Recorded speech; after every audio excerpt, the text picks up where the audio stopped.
So when you start working with somebody and you're sort of like building towards that unlock, and I think that's so powerful. You to talk about like, if you want to be a better speaker, if you want to be a better salesperson, you gotta know what you want first. Like that's really important.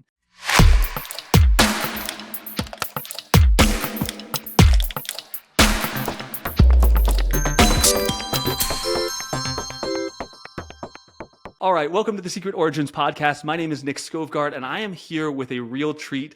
Stephanie, I don't know if you know this, but I probably first ran into you at the Midwest Digital Marketing Conference and was just blown away by your stage presence and your growth, starting with some of the things that you use, the unknown to unforgettable, the NLP. You have all of these pieces, and I have just watched your career just skyrocket over the last couple of years. And so I'm so honored to have you here on the podcast. Thank you for being here. Thanks for having me. This is gonna be so much fun. My goodness, there's so much lore to uncover.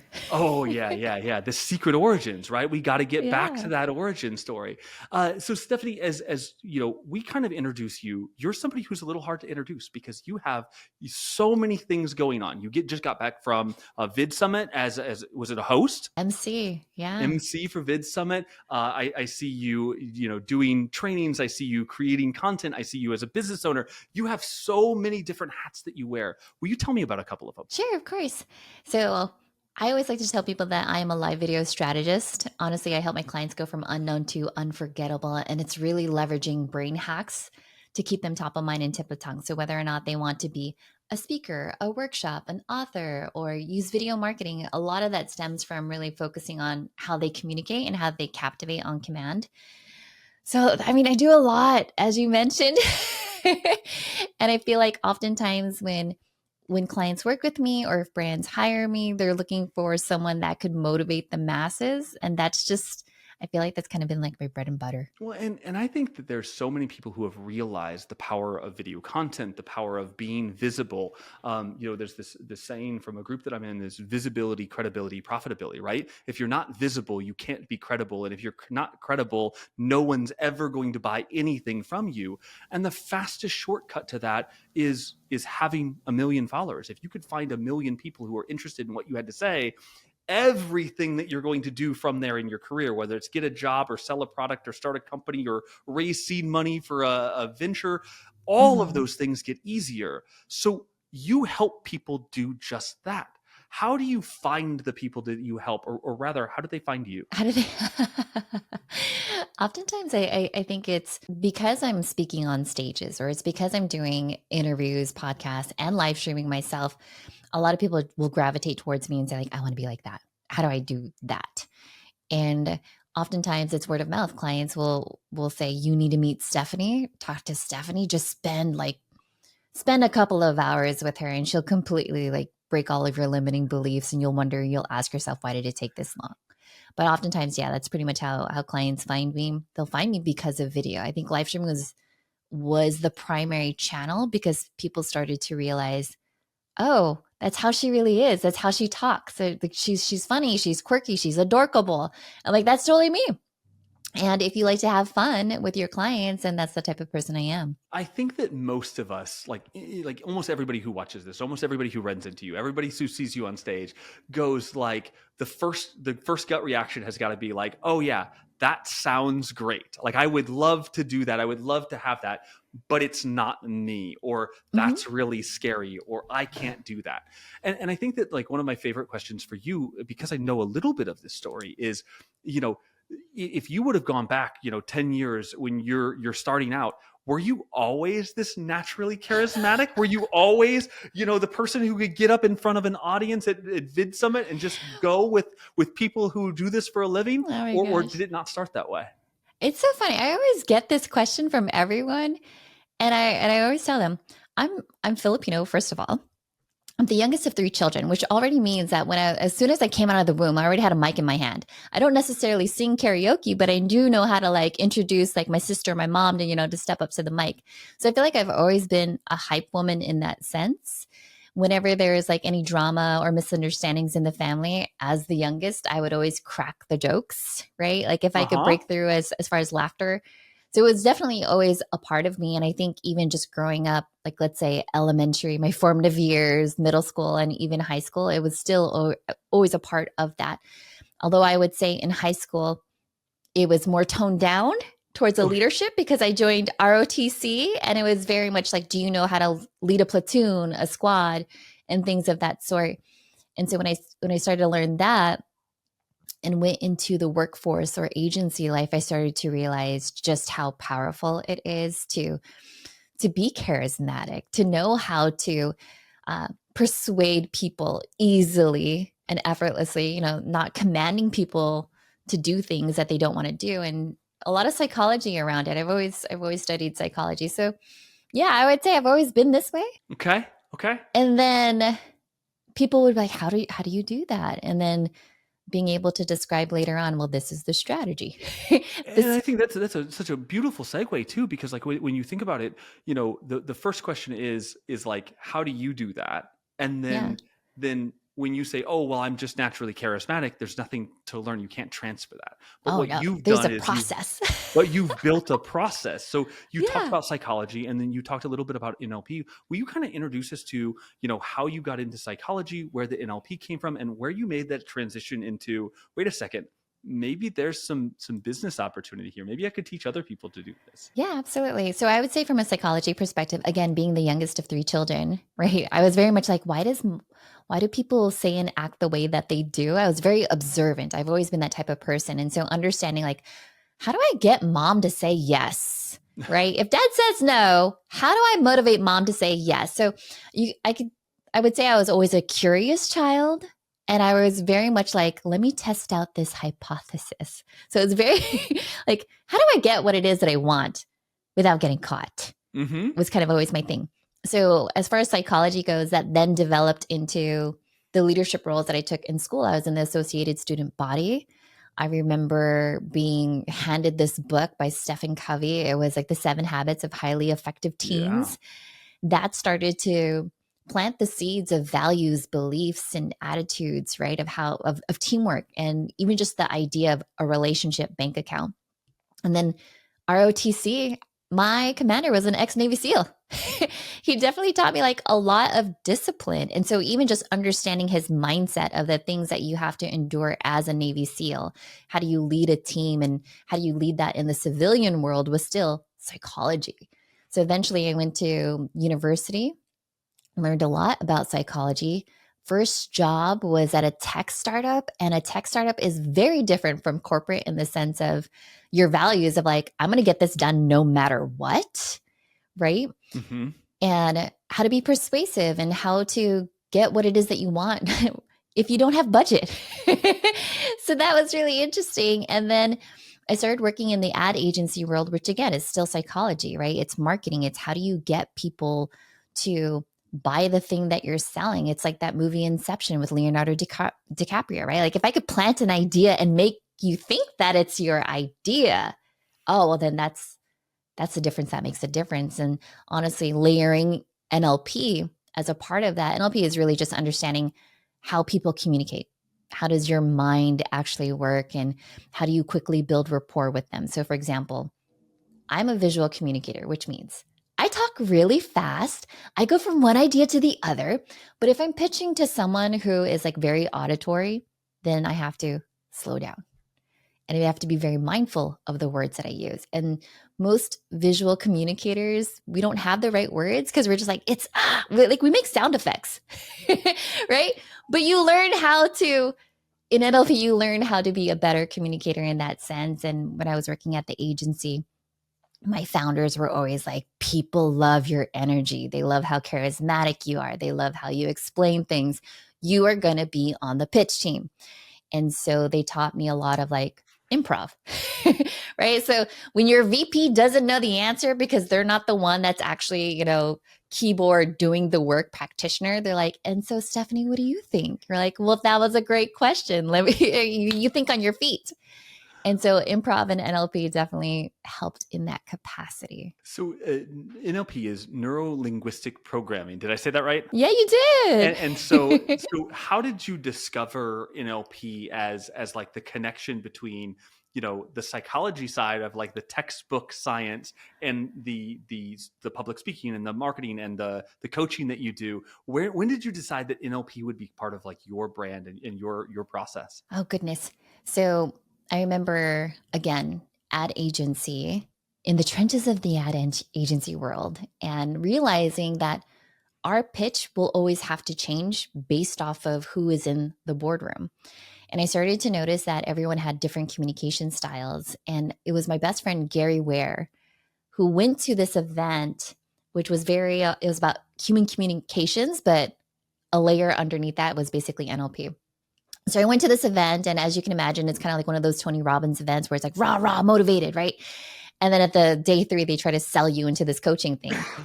And I was like, you got me motivated, but you didn't teach me how. Like, I could come back to a conference and be like, you guys, we need to do like AI engine optimization. I did it, but like, how do you motivate a team? And I realized there needs to be a strategy or a process to transfer that motivation to a team. And so when I realized that it was actually NLP, I dedicated time to do that. And fortunately for me, the agency had like what, $2,000 stipend for you to go and do whatever it is that you want to do for education. And I did just that. And when I realized, the biggest thing for me was, again, the communication styles. So I realized most CEOs are visionaries, which mean they talk really fast and they go from idea to idea, which is why when they go to their C-level team, the CMO is like, okay, that's a really great idea, but we need to create the roadmap, because most CMOs are very auditory digital. We think in processes and systems, and it's like, okay, thank you, CEO. Now let me create the roadmap, right? And so in understanding, there's visual, there's auditory, which we talked about before. There's kinesthetic, where sometimes people need to like feel grounded. Are we on the same page? Mm-hmm. And then you have auditory digital, where it's very like stats, frameworks, and blueprints.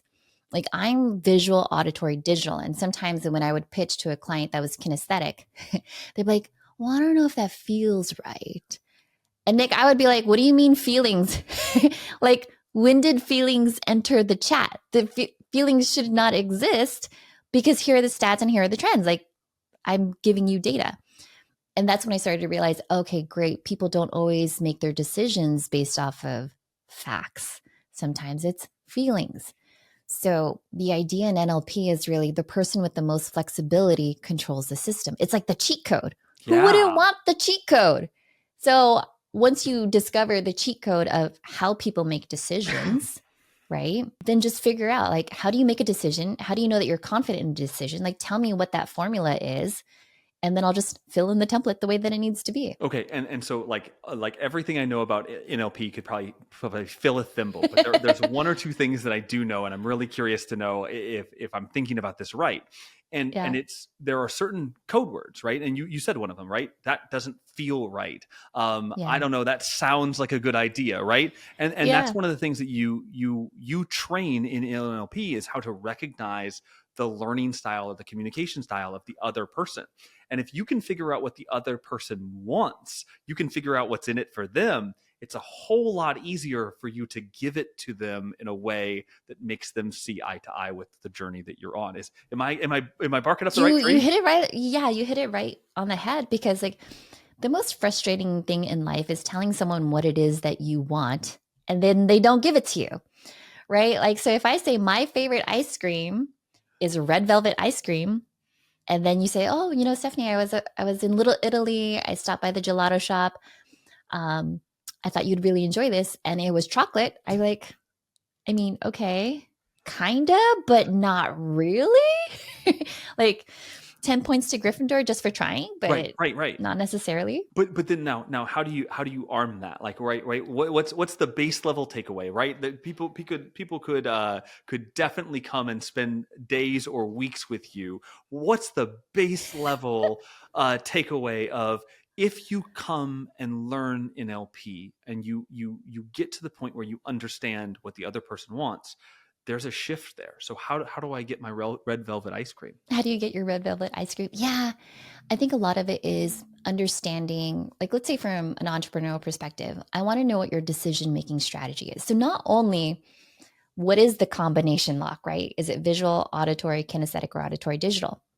I then want to know, okay, but how do I plug those numbers in the combination lock in the right order? And knowing the right order is, how do you make a decision? So sometimes people, when they buy something, I see it, I buy it, right? They're impulse buyers. I see it, I buy it.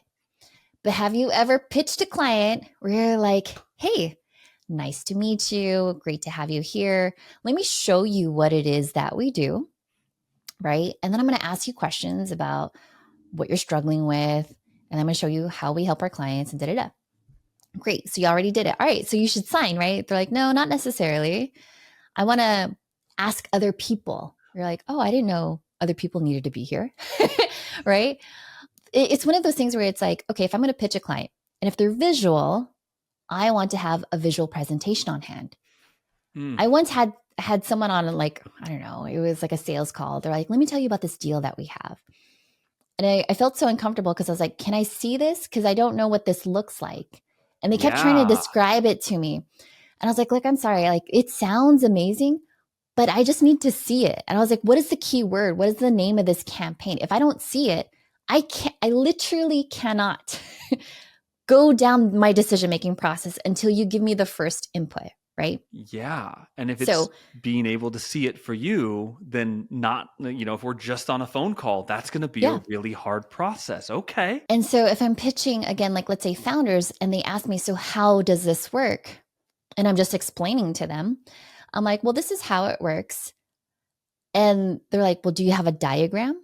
Do you have the phases? Do you have a framework? If I don't have the structure, if I don't have an acronym for it, their brain breaks, right?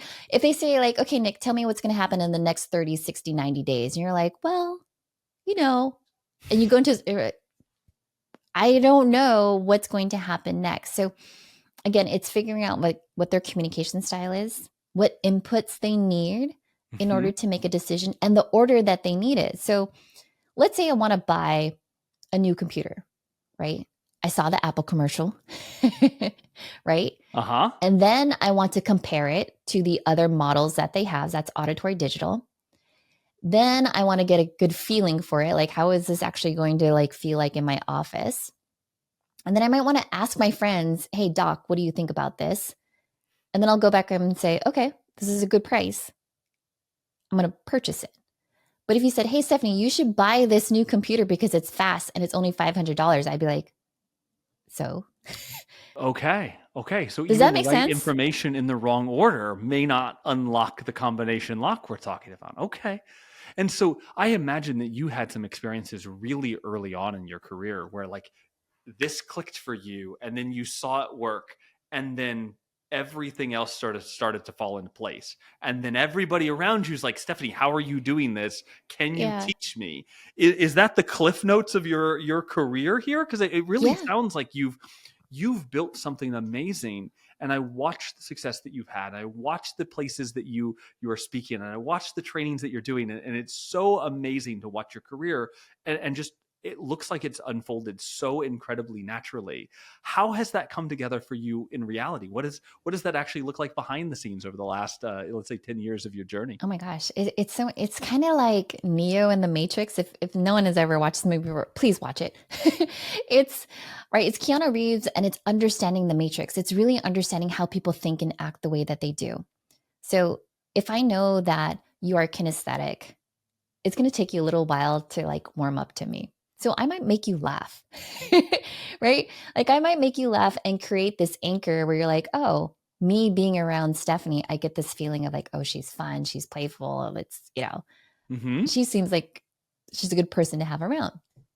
And so a lot of that, when it unfolds into my career, is really just kind of clocking who is this person? How do they function? And then describing it even to my team. It's like, look, listen, if I can't be in this meeting, this is how you're going to pitch this client. Like, I need you to talk fast. I need you, when you're speaking, I need you to have a certain cadence. Don't give me a long-winded answer, right? Give it to me in like short, long. There's like a pace, how to pace and lead a certain client. All of that information gets shared with the team. So it goes beyond like, oh, here's the onboarding questionnaire, right? A lot of times I want to hear how my client speaks. How do they visualize? Do I need to paint a picture for them? When they describe what their goal is, do they smile? Even when I'm let's say there's two of us. There's the CEO and there's myself, and we're pitching a client. Let's say he's doing the presentation. I am not paying attention to what he says. I'm paying attention to how the client is receiving that information. And I'll write down like, oh, he smiled when you said this, or she wrote this down. I noticed it. And I'll call it out to the client. I'm like, so when he said this, you kind of nodded your head. Tell me more about that. And they're like, oh, funny that you picked up on that. Yeah. So it's kind of like you're like this FBI, CIA agent, and you're really just picking up on how people think and act the way that they do. It's not that you're over analyzing someone. I've had like people on my team like, I don't want you to over analyze me, and it's not that I'm trying to analyze you. I'm just trying to better understand you. And people like to feel seen. Exactly, or heard, or that they're on the same page, right? People want to know that it makes sense.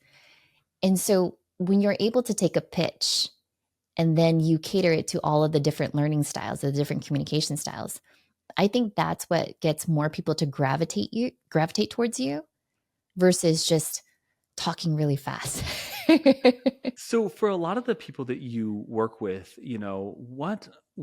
what draws them into you? Like, what are they trying to accomplish that you help them sort of with that next step unlock? Do you have a lot of people who you're coaching for the sort of the public speaking, or I know you do a lot of what is it? Is it Lights Camera Live? Yeah.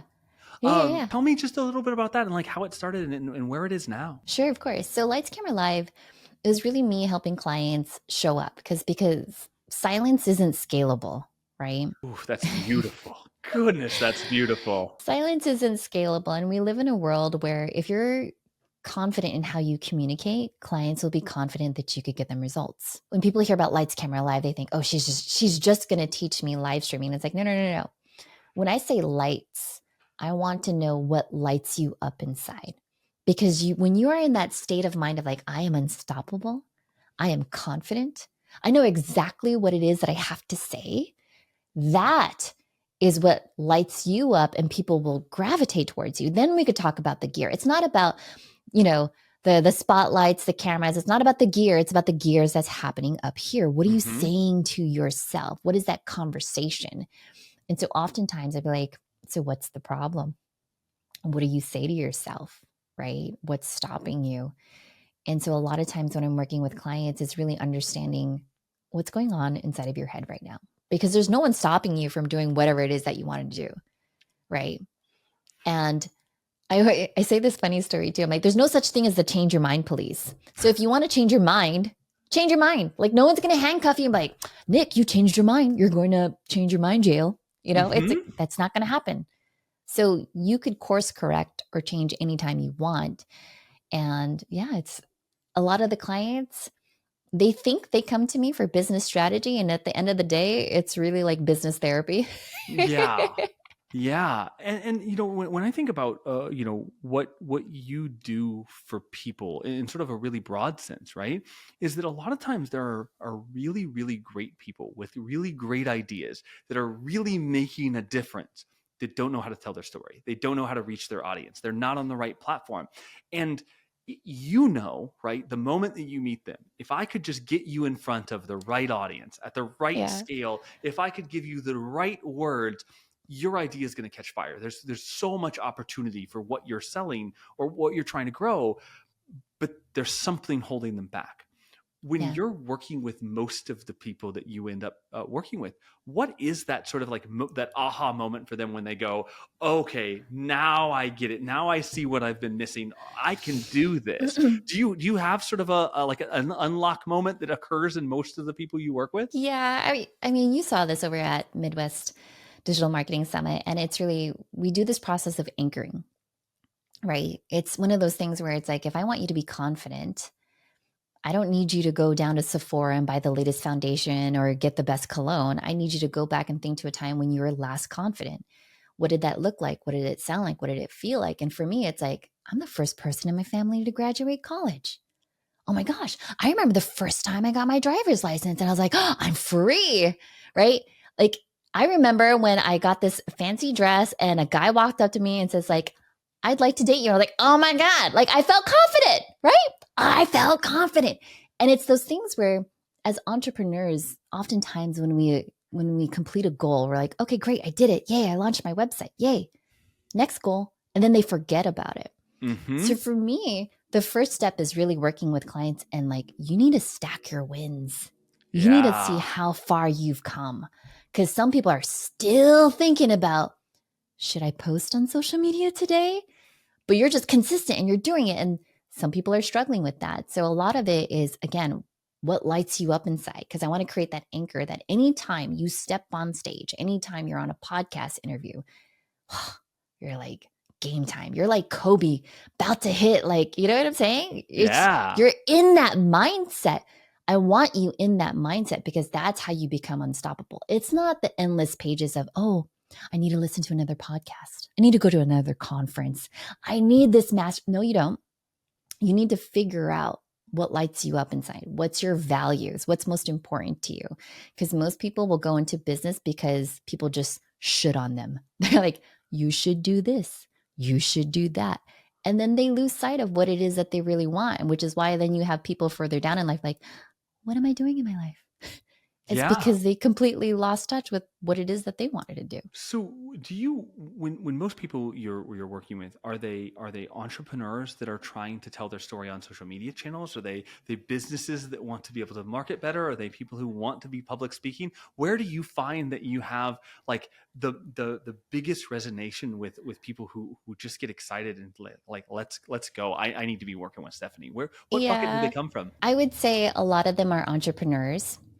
And I mean, at the root cause of everything, they realize that they suck at communication.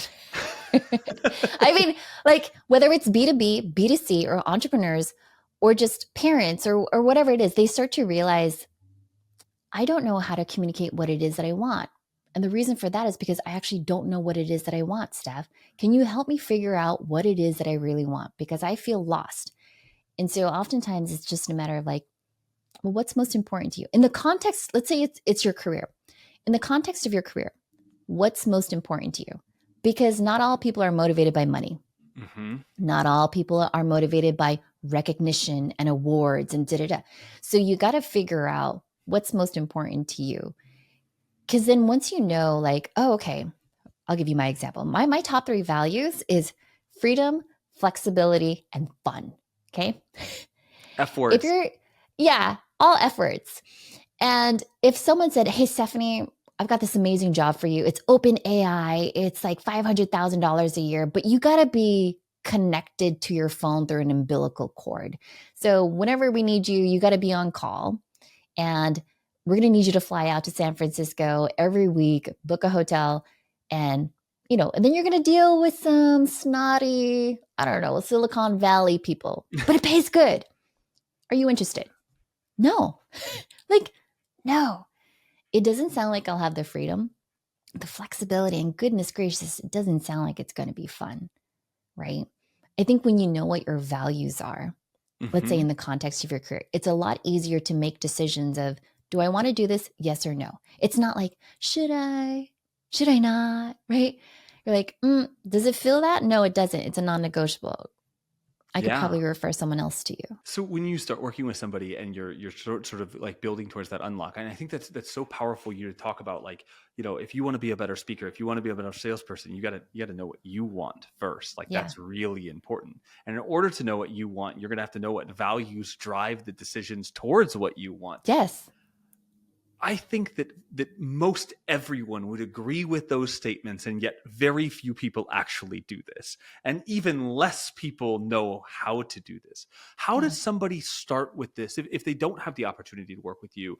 Is there some tip or trick that you give to help somebody like sit down and really sit with themselves and think about this? Of course. Yeah. And then that's what I love about NLP, because it's like an SOP. It's like the standard operating procedures. And so first thing with clients, I want to figure out what your values are. And so you could do this, right? Mm-hmm. I'm going to ask you, in the context of your career, what's most important to you? Now, typically client is going to give you conscious mind. They're like, oh, in the context of my career, what's important to me is stability, security. Da-da-da. They're going to give you a list. And then they're going to empty the bucket. Okay. And you go, what else is important to you in the context of your career? And then they're going to give you another list.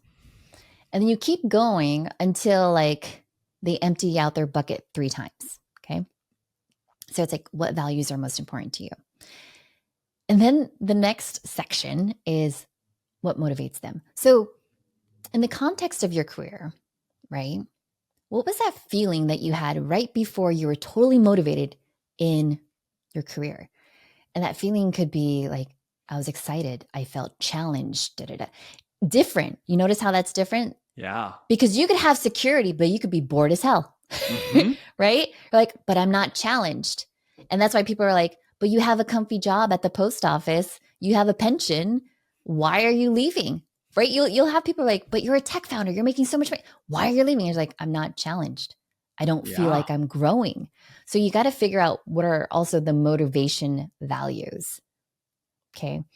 Once you get that, then you go into, all right, everything that you said before, stability, security, freedom, flexibility, motivated, challenged. Is there something that's missing from this list? Like if you had all of that, what would cause you to walk away from this amazing job? Now, people will BS you like, no. If I had all that, I'd be happy. And I'll say this even to like female clients, the women, and I'll be like, so if you had all this, and I'll look at the list, I'm like, but you were disrespected. Would that cause you to leave the job? They're like, respect. I didn't even think about that. Yeah. So you're going like below the iceberg. You get what I'm saying? Mm-hmm. So you look at the list and you're like, because everything that they told you at the top of the surface is conscious mind. So I'm digging into your unconscious, like, okay, so let's add respect. What else? What else is missing from this list that would cause you to walk away from this? You're like, you know what? Done. I don't want to do it anymore. Okay. So now you get this whole list. And then you say, let's prioritize them. Let's take a look at this list. So with all these values in front of you, which one would you say is the most important? Let's rank them. Number 1. And I don't even let them sit there and be like, oh, let me look at I'm like, number 1, give it to me. Because it'll be the first thing that they'll say. Okay, number 1, good. 2, 3. Once you're done, you have this whole entire list. And then I'll see, like, let's say it's 10. I'm like, okay, so judging by your top 5, freedom, flexibility, fun, legacy, money. Does it make sense that you are where you are today based off of those 5 values? Because I would say, yeah. I would say I am here where I am today because I am having freaking fun.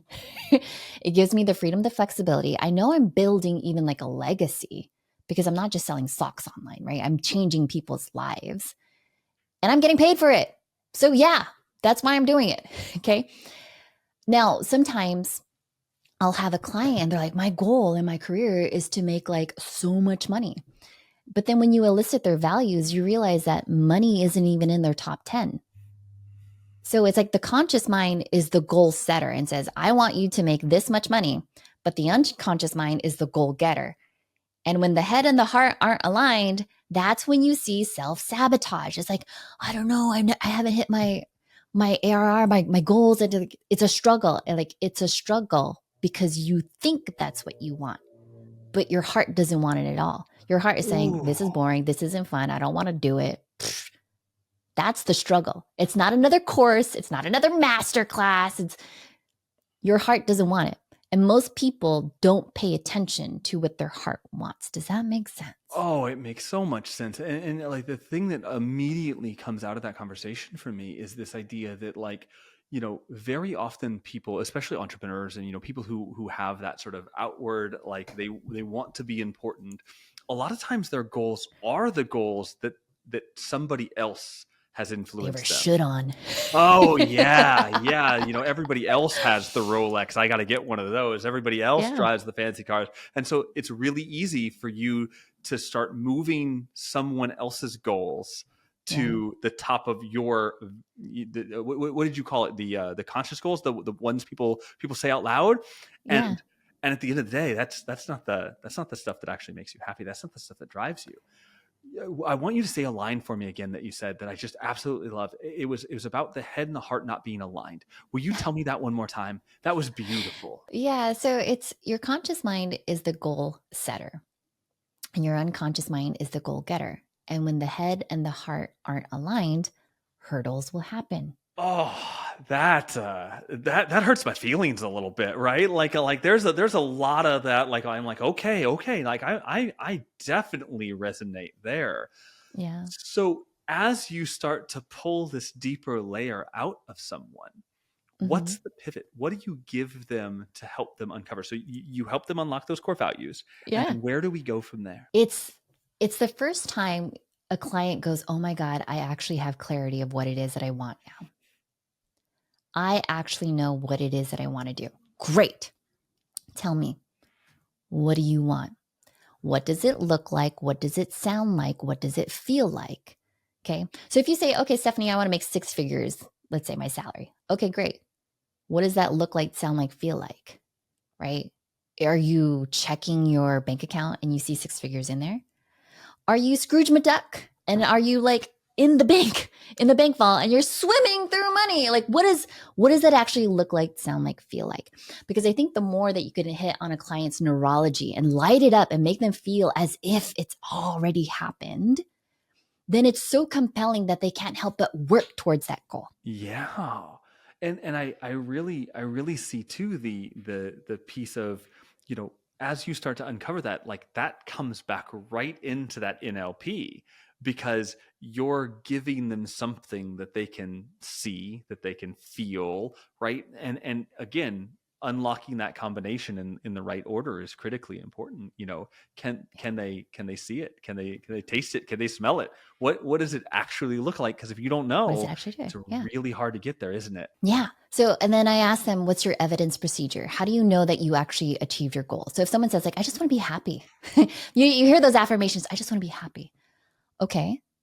What does that look like, sound like, feel like to you? Because I could give you a cookie and that makes you happy. Does you completed your goal? You're done. Or if someone says, Stephanie, I want to be rich. Here's $1. You're $1 richer than you were just 5 seconds ago. Did you complete your goal? They're like, no. So how do you know that you actually reached your goal? What is the very last thing that needs to happen for you to know, oh, I freaking did it, right? I freaking did it. So So I know, like I know that I crushed a keynote when I walk off the stage and people are like, oh my God, that's what it looks like. That's what it sounds like. That's what it feels like. Okay. It's not, oh, I booked a stage. That's not the goal. What is the very last thing that needs to happen for you to know that you actually accomplished that goal? And that's what you're envisioning. You're acting as if it already happened. And every decision that you make moving forward is going to line up to that specific goal. Does that make Oh, sense? that's beautiful, because entrepreneurs don't tend to be people who have a lot of clarity. They tend to move fast and break things, right? And it's really easy when you're moving fast and breaking things to not realize you're going in the wrong direction for an awful long time. Yeah. Yeah. I always like to wrap these up with with one really important question, which is, if somebody who really needs what you know, if they're watching this right now, what is the one action that they can take in the next 7 days, in the next week? What can they do when they finish to start moving in the right direction, to start this unlock process? Because there's always that tipping point. There's always that start. You gotta take the first step somewhere. What is Yeah. that for this audience? Figure out what's most important to you in all areas of your life. So, in the context of your career, what's most important to you? In the context of a relationship, what's most important to you? In the context of relationships and friendships, what's most important to you? Because then you'll start to realize these are my core values. Not like Mm-hmm. the BS mantra stuff that you would see like in the office, right? The little post. Like these are your actual core values and it impacts all areas of your life. When you figure that out, you'll understand why you are the way that you are. And if you are able to discern someone else's values, that's how you know you actually align with someone, Mm.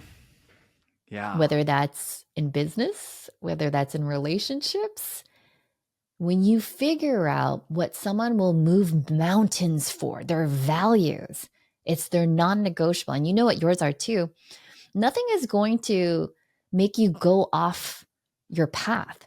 You would say, nope, doesn't align. I'm going to be over here. That sounds cool, but nope, I'm going to go over here. Oh, Stephanie, that's fantastic. If anybody's here wants to connect with you, they want to follow you on social media, they want to work with you in some capacity, how do they find you? How do they reach you? I would say the best place to reach me is LinkedIn. LinkedIn to me that's where the serious folks are, right? Because you'll come and you'll say like, hey, this is a problem. I want to learn how to make it not a problem. I'm like, okay, let's hop on a call. That's fantastic. That's fantastic. Stephanie, thank you so much for your time today. This was absolutely fantastic. I have absolutely enjoyed watching your career just continue to explode. I love seeing you on stage in incredible places. You're a fantastic speaker, and I think that the people watching this today are much better off of finding how they align their head and their heart, because that can make all the difference. Thanks so much for having me. I hope you guys. I can't wait to hear what your values are. If you just want to send me a LinkedIn and be like, Stephanie, I figured out what my values are. Oh, like, yeah. Ooh, tell me. Yeah, we'll figure out a way to throw down a gauntlet challenge. It's good. Thank you so much for having me. You were fantastic. Thank you so much.